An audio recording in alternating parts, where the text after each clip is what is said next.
is fiscal.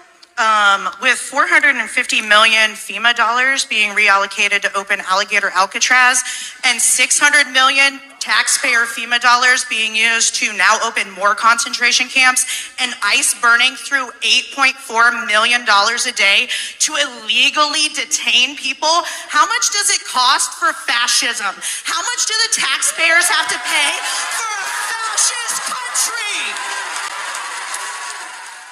Representative Mike Flood up there in Nebraska speaking to his Republican town hall, city town hall constituents. And a lot of people, I don't believe there's a damn Democrat anywhere in that crowd. Maybe there are. People say, you know, it can be a mix of whoever, but I really don't believe there's a damn Democrat in that crowd. The Democrats already know who they voted for. But yes, I'm just wondering, like, she has a good point. Why? Freedom is free. Why are you over here paying for fascism for retail prices without a discount? And mommy's out here with cats. We got coupons. And I'm wondering, when are the boys going to pick her up? Because I went down that rabbit hole. I'm fucking starving! Ed, what did you eat today?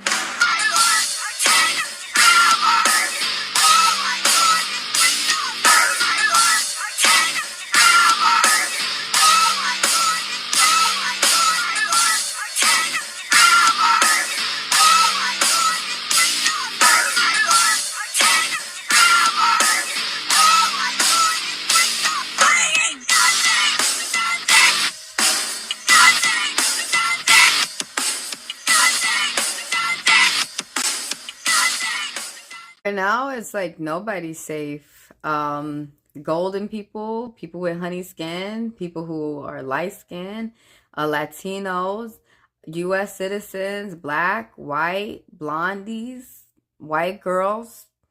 Shit, nobody's safe. It ain't safe. It ain't safe. It ain't even safe for the cops out here right now. But we're getting into, right now, it's not safe for Canadians in America. They are getting not deported, they're getting detained. And let's go into this video. So basically we owe this guy a boat. Not we, America. And it's the ones who fucking up, the MAGA, y'all owe this man a boat. Not me and the multicultural people and the pro people, and we like Canadians. Cause okay, I'm born and raised in America. I'm an American. And as being America, to our neighbors in the north, they have more money than us. You know, you have to be like a millionaire, and you have to have had that for like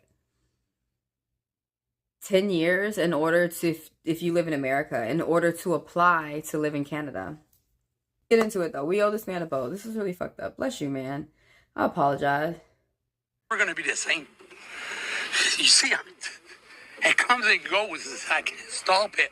Edouard Lallemand is still very emotional when he talks about what happened on Sunday evening. Lallemand was out fishing near Venise en Quebec. The water connects to Lake Champlain in the U.S. But Lallemand says he knows for certain he was on the Canadian side. I'm seeing them. They're coming towards me. And I know, in my heart, I'm in Canada. I said, they can't do nothing to me. The boat that was approaching, he says, was the U.S. Coast Guard. They asked him to turn off his engine. He complied. They told him he was in U.S. territory. No, I'm very sorry. I'm in Canada. And I said, you know, I'm polite enough to talk to you guys, but you cannot arrest me. You can't come across the border and pick me up. They did. Lallemand says he started his... Doesn't even have to talk to them. The Coast Guard cannot hop the border. Canada's gonna get our asses. The Coast Guard cannot hop the border to come get you and detain you. That's an illegal arrest. And then on top of it, say even if he did wander over to the American side, all they do is check to see if you have your passport. If you do not, then they escort you back over to the country that you came from. Further into Canada, but he says the Coast Guard followed and tried pushing him into the U.S. Eventually, his boat capsized. Lallemand was in the water and says he was drowning. Capsize means he went under. The boat flipped. Poor guy. That's why I'm pissed. The boat flipped and he's under the water. And that's pretty scary. Can you imagine for some of those people? Some of those people have already been on a boat. Some people have not. And I don't even want to like bring up memories for people who've been on a boat that have flipped or capsized. But could y'all imagine being in a boat that went down like the Titanic? We owe him a Titanic. They're tying to my boat to their boat. They're not even taking care of me. Not at all. I'm the one that told them. The third time I went down, coming out with water in my mouth, spitting it out, I said, throw me a buoy. He says he was handcuffed on the U.S. Coast Guard boat and eventually turned over to Border Patrol. He was detained and placed in a holding cell without a... How he capsized, though? The Coast Guard had T-boned him. The Coast Guard chased him deeper into Canada and had ran their side of the boat into his, and that's how he ended up, because they had skipped that. I didn't skip that, but they had T-boned him, his boat, and that's why I thought that was so fucked up. And y'all know the Coast Guard owe this man a boat, a nicer, and then on top of it, they're like, we're gonna get you the same type of boat of what you had. No, y'all need to get him a nicer one. I said, detain for what? I said, you aggressed me. I didn't do nothing to you guys. I didn't even hit you guys. In a statement to CTV News, the U.S. Coast Guard says the operator was informed that he was in U.S. Customs waters. While the Coast Guard's 29-foot response boat was alongside the vessel, the operator put the vessel in motion and ignored commands to maintain course and speed for boarding purposes. The vessel then made an abrupt turn and struck the port bow of the Coast Guard. They go on to say that L'Allemand's boat capsized and he ended up in the water, but the Coast Guard promptly recovered him. He was eventually transferred to U.S. Border Patrol custody, and the Coast Guard says the actions of the operator of the Canadian vessel are currently under investigation. We treat our pets better than they treated him. After hours in a cell, L'Allemand was released. When I saw him in the embassy came and got him 4 hours while he was in that detention center. Customs, and he was flabbergasted. Oh, they kept him at customs. I mean, I've never seen him like that. We've been together for a very long time. Instead of really a detention. He's like a beaten man. He says he was injured, but he just wants an apology from the U.S. Coast Guard, and he's speaking out as a warning to other Canadians. I want the people to know and to beware. Stay away from the border, even if it's 500, 600. You want to be nice. Stay away from the Americans. I'll say it because I'm American. Stay away. They got to stay away from us right now, you guys. Like, ICE has lost their minds. Let's go to another video. But let me show you. Some of y'all have probably seen this and some of y'all have probably not. I may be showing some people out there some new information, and I may be reminding some people what the detention center right now looks like. So detention center, what that means is, in layman's terms, aka that means jail. So this is what the jails are looking like right now, is say if a cop arrests a U.S. citizen, whoever, they want to take anyone and everyone, and not give anyone a proper trial or let you go to court so that you could defend yourself. But if a cop arrests you and you have to go to jail, the detention center, this is where you're going to be going. They're overcrowded right now.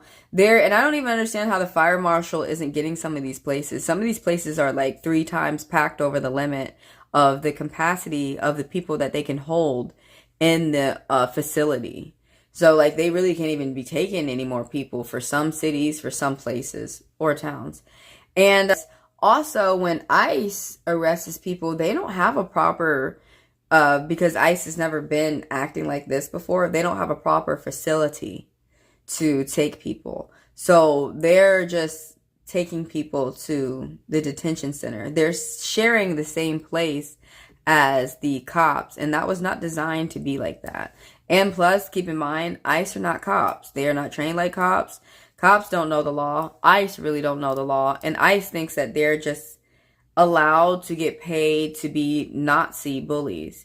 And none of them are paying attention to the Nuremberg trials, when the future comes and people get in trouble for what they did in the past, and they try to say, well, I was just doing my job, or I was just following orders. Yes, but you didn't care about being moral, or you didn't care about treating another human being like they're a human being. So that can get you in trouble. So if your job is telling you to beat on people, mistreat people, have people sleep next to toilets, you may want to rethink working there. Granted a temporary restraining order against the conditions that have recently developed in the detention area of those conditions on the 10th floor space. ICE detainees crowded into a room. The judge instructing ICE to maintain 50 square feet per person, provide a clean bedding mat, as well as a safe place to actually sleep. The judge also demanding the agency ensure nutritious meals, medications, and other necessities, and to allow detainees. They're like refusing some people to call a lawyer, which is unlawful. Of course, that's disgusting. I don't know if y'all paid attention. And that guy has a cot. He's sleeping right next to the toilet, which fucking sucks. I know, like, that's inhumane. I know some of these people might be mad or whatever, but not only is it disgusting for the person who's laying there, who has to lay next to the toilet, but the person who's using the toilet, they don't want to use the toilet like with someone right up under them, and then when they're done using it, they have to step over someone. No one wants conditions like this. No one should be living in conditions like this. And then the second toilet is broken, so that could begin to overflood anytime. I have been in a facility once where it flooded, and everyone just had to keep their feet up and hope that it would not continue for the water to flood.